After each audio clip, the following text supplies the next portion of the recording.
Assalamualaikum warahmatullahi wabarakatuh. Halo, apa kabar semuanya anak-anakku? Semoga hari ini kalian semua sehat. Jangan lupa sebelum kalian belajar berdoa terlebih dahulu. Pastikan semuanya kalian sudah melaksanakan sholat duha dan tahfidz. Hari ini masih dalam suasana hari ulang tahun kemerdekaan Republik Indonesia yang ke-76. Kalau zaman dahulu para pahlawan kita berjuang untuk melawan para penjajah, nah kalau kalian harus berjuang untuk melawan rasa malas. Jadi kalian harus tetap semangat, rajin dan giat belajarnya ya. Nah, hari ini materi yang akan kita pelajari yaitu tentang besaran pokok.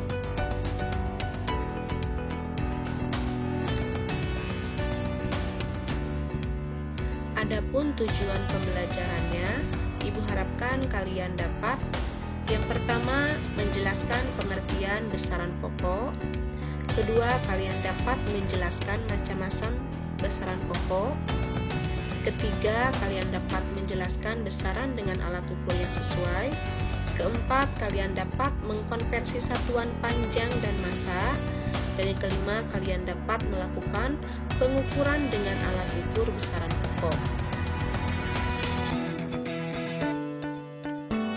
Sebelum ke besaran pokok, kalian harus memahami terlebih dahulu apa yang dimaksud dengan besaran.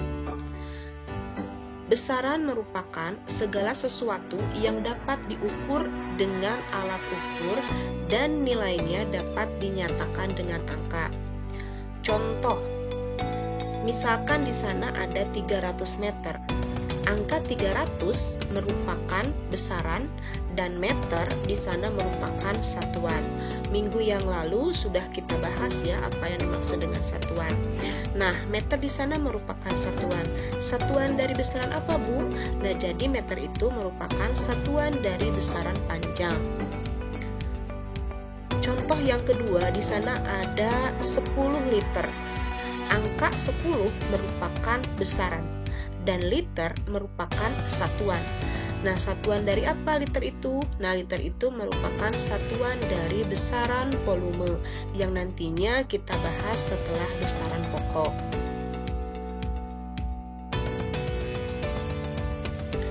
Besaran terdiri dari besaran pokok dan besaran turunan. Hari ini materi yang akan kita pelajari yaitu tentang besaran pokok. Besaran pokok merupakan besaran yang satuannya telah ditetapkan terlebih dahulu dan tidak diturunkan dari besaran lain. Besaran pokok itu ada 7. Yang pertama ada besaran panjang, satuannya meter. Bisa kalian perhatikan singkatan atau simbolnya, simbol satuannya. Kemudian yang kedua, besaran massa, satuannya adalah kilogram. Nah, ini simbolnya. Kemudian yang ketiga, waktu, satuannya sekon. Kemudian yang keempat, ada besaran suhu, satuannya Kelvin. Kelima, besaran kuat arus listrik, satuannya ampere. Yang keenam, jumlah zat, satuannya mol. Dan yang ketujuh, intensitas cahaya, satuannya kandela. Jadi kalian harus ingat, besaran pokok itu ada 7. Di antaranya ada panjang, satuannya meter, massa, satuannya kilogram, waktu, satuannya sekon. Keempat, suhu, satuannya Kelvin. Kelima, kuat arus listrik, satuannya ampere. Keenam, jumlah zat, satuannya mol. Dan yang ketujuh adalah intensitas cahaya, satuannya kandela. Harus dihafal ya dan harus dipahami.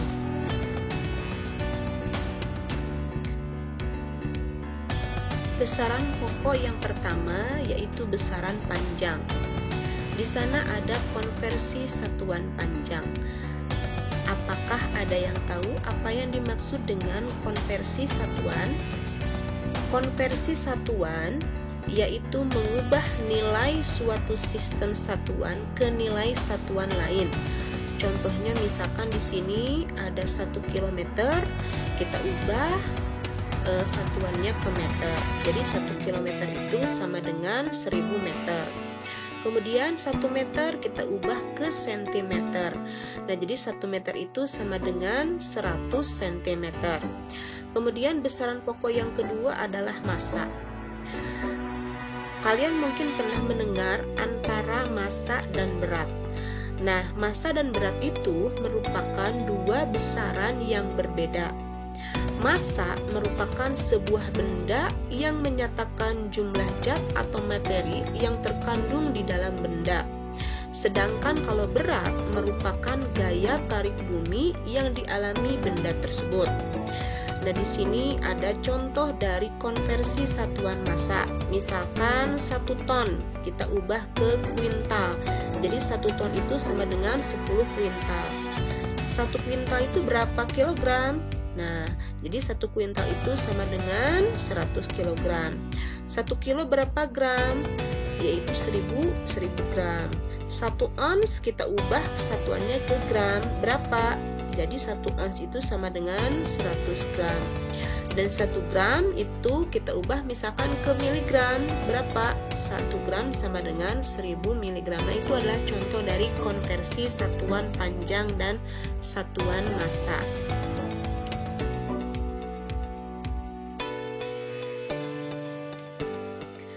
Bagaimana caranya kita dapat mengkonversi satuan panjang dan massa? Nah, caranya yaitu dengan menggunakan tangga konversi satuan panjang dan massa. Yang ini merupakan tangga konversi satuan panjang. Dimulai dari yang paling atas, kilometer, hektometer, dekameter, meter, desimeter, sentimeter, dan milimeter. Kemudian yang di bawah ini adalah tangga konversi massa. Dimulai dari yang paling atas yaitu kilogram, hektogram, dekagram, gram, desigram, sentigram, dan miligram. Setiap naik 1 tangga itu artinya harus dibagi 10. Kalau sebaliknya, setiap turun tangga berarti itu artinya harus dikalikan 10. Pengukuran besaran pokok panjang. Pengukuran besaran panjang bisa kita lakukan dengan menggunakan beberapa alat ukur. Yang pertama, pengukuran panjang dengan menggunakan penggaris. Beberapa macam penggaris yaitu penggaris lurus, penggaris siku, dan penggaris gulung atau yang sering kita sebut dengan meteran gulung. Penggaris memiliki tingkat ketelitian hingga 1 mm. Kemudian pengukuran panjang bisa kita menggunakan dengan jangka sorong. Ini ya, jangka sorong.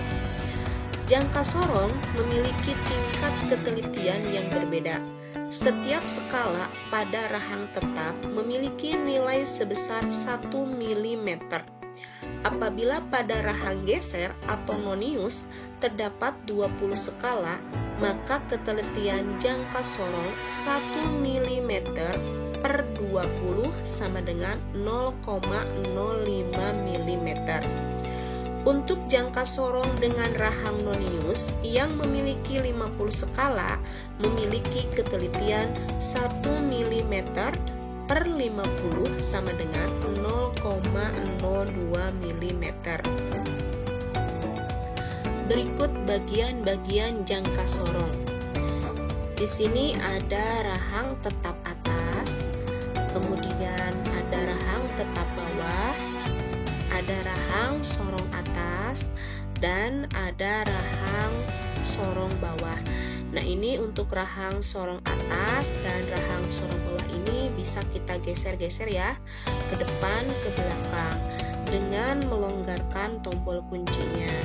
Kemudian di sini ada skala nonius, kemudian ada skala utama, kemudian ada tangkai, ukur kedalaman, dan di sini adalah benda yang akan kita ukur. Contoh soal. Sebuah batu bata diukur ketebalannya menggunakan jangka sorong. Hasil pengukuran menunjukkan skala seperti pada gambar di bawah ini. Nah, untuk menjawabnya, kalian harus bisa membedakan terlebih dahulu mana skala utamanya dan skala noniusnya. Nah, ini yang paling atas adalah skala utama, kemudian garis yang paling bawah yang ini adalah skala nonius. Kemudian kita tetapkan terlebih dahulu berapakah skala utamanya. Untuk menentukan skala utama, nah kalian bisa perhatikan gambarnya. Untuk menentukan skala utama itu, angka yang paling dekat dengan garis 0 pada skala nonius. Nah, di sini angka 0-nya melewati angka 5 ya. Jadi skala utamanya adalah 5,1 karena di sini ada garis pendek melewati satu garis pendek. Jadi skala utamanya adalah 5,1 cm. Kemudian setelah kita menetapkan skala utamanya, kalian tentukan skala noniusnya. Untuk menentukan skala nonius, terdapat satu garis skala utama yang bertemu dengan satu garis pada skala nonius membentuk satu garis lurus. Nah, pada soal ini terdapat satu garis lurus ya terletak pada angka 5. 1, 2, 3, 4, 5 yang membentuk garis lurus ini pas menunjukkan ke angka 5. Jadi skala noniusnya 5 dikali 0,01. Kenapa dikali 0,01? Nah, ini karena ketelitiannya, misalkan ketelitian jangka sorongnya adalah 0,01. Jadi 5 dikali 0,01 sama dengan 0,05 cm. Nah, untuk hasil akhirnya, maka tebal batanya kalian tinggal jumlahkan saja. Skala utamanya 5,1 cm ditambah skala noniusnya yaitu 0,05 cm. Jadi hasilnya yaitu 5,15 cm. Jadi tebal batu bata tersebut adalah 5,15 cm. Selanjutnya, pengukuran besaran panjang dapat menggunakan dengan mikrometer skrup. Mikrometer skrup merupakan alat ukur panjang yang paling teliti dengan ketelitian 0,01 mm. Bisa digunakan untuk mengukur tebal benda yang berbentuk plat, lembaran, atau mengukur diameter kawat. Bagian-bagian mikrometer skrup. Ada poros tetap, kemudian poros geser,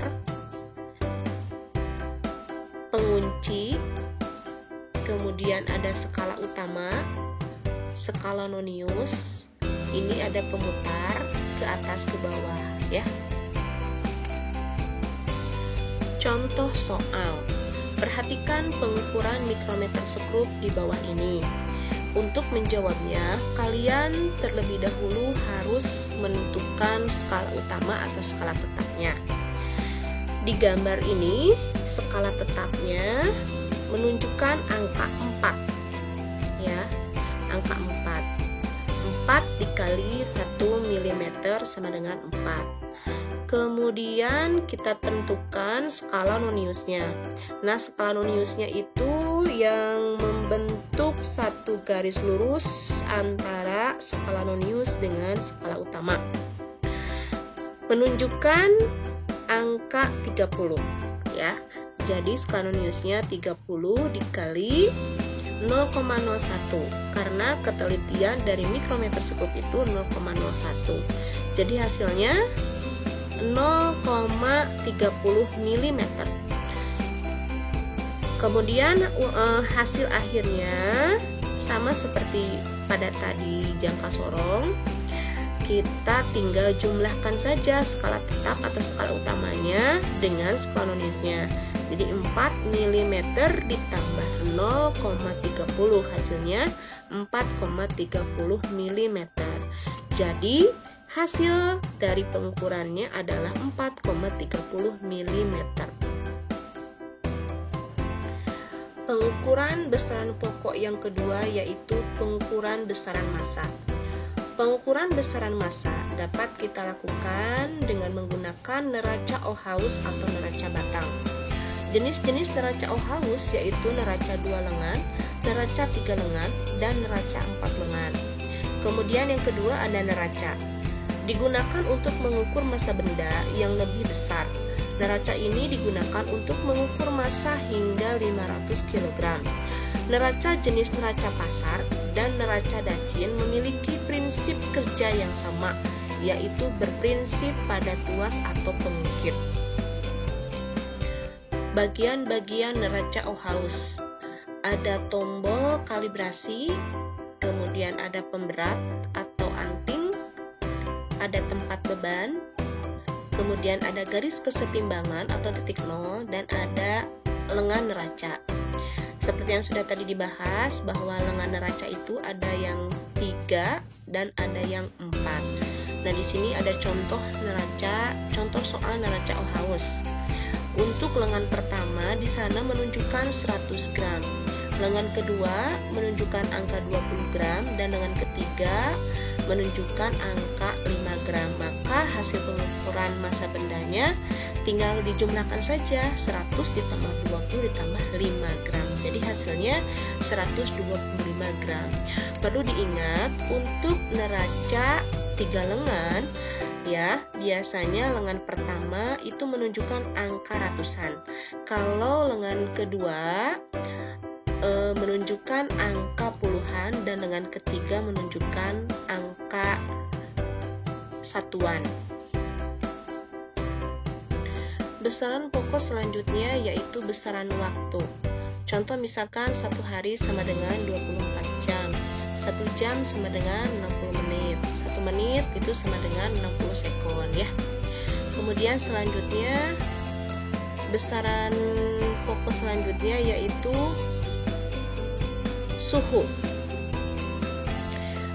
Suhu dapat kita ukur dengan menggunakan alat termometer. Termometer yang sering kita gunakan yaitu termometer rasa dan termometer alkohol. Satuan suhu dinyatakan dalam Celcius atau derajat Celcius dalam kehidupan sehari-hari dan Kelvin dalam sistem internasional. Hubungan antar keduanya dapat kita nyatakan dengan rumus sebagai berikut. T derajat Kelvin sama dengan T derajat Celcius ditambah 273. Contoh soal. Raisa memanaskan air hingga suhunya mencapai 65 derajat Celcius. Berapakah suhu tersebut jika dinyatakan dalam Kelvin? Nah, di sini kalian harus mengkonversi dari satuan derajat Celcius, kalian mengubahnya ke derajat Kelvin. Pertama, kalian tuliskan apa yang diketahuinya. Di sana diketahui suhu derajat Celciusnya atau termometer Celciusnya 65 derajat Celcius. Kemudian yang ditanyakannya adalah termometer Kelvin atau suhu derajat Kelvinnya. Untuk menjawabnya kita gunakan rumus T Kelvin sama dengan T derajat Celcius, kita masukkan 65 ditambah 273, hasilnya 338 derajat Kelvin. Jadi 65 derajat Celcius itu sama dengan 338 derajat Kelvin. Pengukuran besaran pokok selanjutnya yaitu pengukuran besaran waktu. Besaran waktu dapat kita ukur dengan menggunakan arloji dan stopwatch. Stopwatch memiliki tingkat ketelitian yang lebih tinggi dibandingkan arloji, yaitu 0,1 sekon. Kemudian pengukuran suhu. Besaran suhu benda diukur dengan menggunakan alat termometer. Termometer yang paling sering dijumpai yaitu termometer klinis yang digunakan untuk mengukur suhu tubuh, dan termometer laboratorium yang digunakan dalam kegiatan percobaan laboratorium. Bagian-bagian stopwatch. Di sini ada stopwatch dengan 3 jarum dan ada stopwatch dengan 2 jarum. Untuk angka penunjuk jam itu terletak di bagian tengah atas, bertuliskan angka kecil. Kemudian untuk petunjuk menitnya atau penunjuk menitnya itu ditandai dengan jarum panjang hitam. Dan untuk penunjuk detiknya itu dengan garis panjang berwarna merah. Nah, sedangkan pada stopwatch dengan 2 jarum, untuk penunjuk menitnya itu terletak di tengah bagian atas, bertuliskan angka kecil. Kemudian untuk penunjuk detiknya menggunakan jarum panjang hitam. Nah, di sini ada contoh soalnya juga. Di sana menunjukkan angka 5. Nah, angka 5 di sini menunjukkan menit ya. Kemudian jarum panjangnya menunjukkan angka 15 detik. Jadi hasil pengukurannya yaitu 5 menit 15 detik ya. Ini kebetulan contoh soalnya dengan menggunakan stopwatch dengan 2 jarum. Selanjutnya silahkan kalian kerjakan untuk latihan soalnya.